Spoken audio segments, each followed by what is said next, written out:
エコモマイ。このチャンネルではフラのこと、ハワイのこと、福井県福井市にある私たちのスタジオのことなどを楽しくお伝えしています。ハワイの文化や精神について一人でも多くの方に興味を持っていただけると嬉しいです。国枝先生に聞いてみよう。アローハ、国枝海平オナーラに堺フラスタジオ堺国枝です。石田ゆめかです。こんにちは。画面外からアシスタントのとほりです。今日もよろしくお願いします。先週の動画でもたっぷりお伝えしましたが、無事ハイスクールフラコンペティションが終了しました。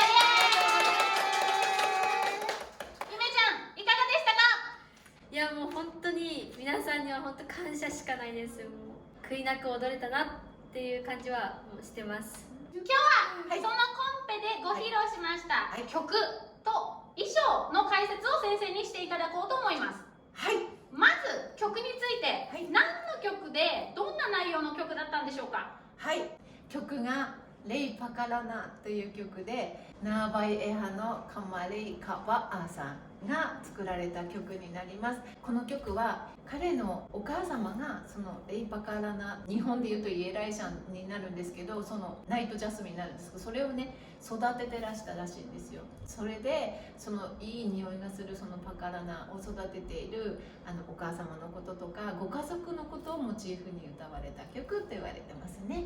なぜ今回この曲をゆめかちゃんに選んだんですか？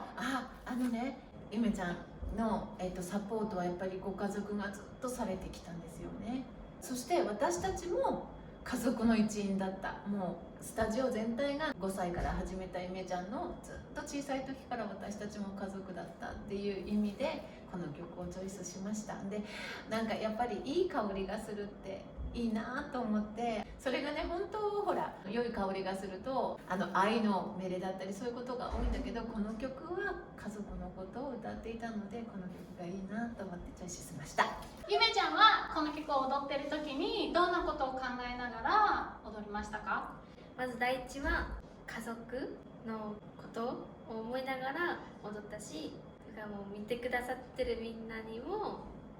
その感謝を伝わるどうしたら伝わるかなみたいな感じで踊って、あとはもうパカラナのいい匂いがその緊張するよね。なんかいい匂いな様子が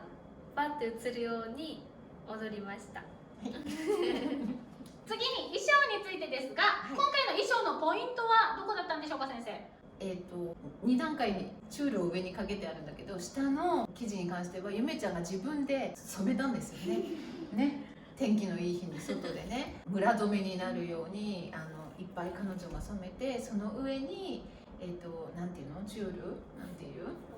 オーガンジー、そうオーガンジーを重ねて、もう衣装自体がパカラナがこう揺れてるようなイメージで見えるように作りました。レイとか髪飾りのお花は今回メグ先生とお話しして、そう、メグ先生とお話しして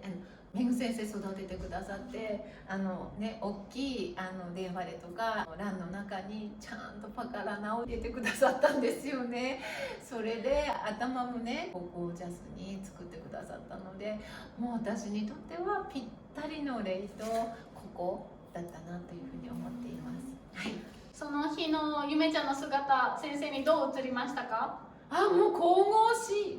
い、なんていうの、涙が出てくるもうなんか光が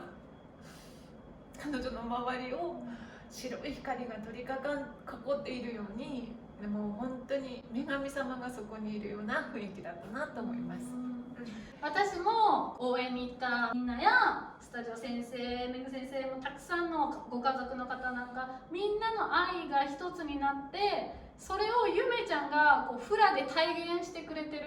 のがすっごく伝わって、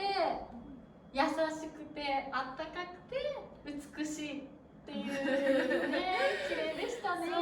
残念ながら入賞はできなかったんだけど、彼女の精一杯の踊りだったなと思うし、私ももう本望っていう先生冥利に尽きるってこのことだなっていうふうに感じられたので、本当に豊かないい時間だったなと思っています。見せていただいてありがとうございました。こちらもすごく思います。ありがとうございありがとうございま。ます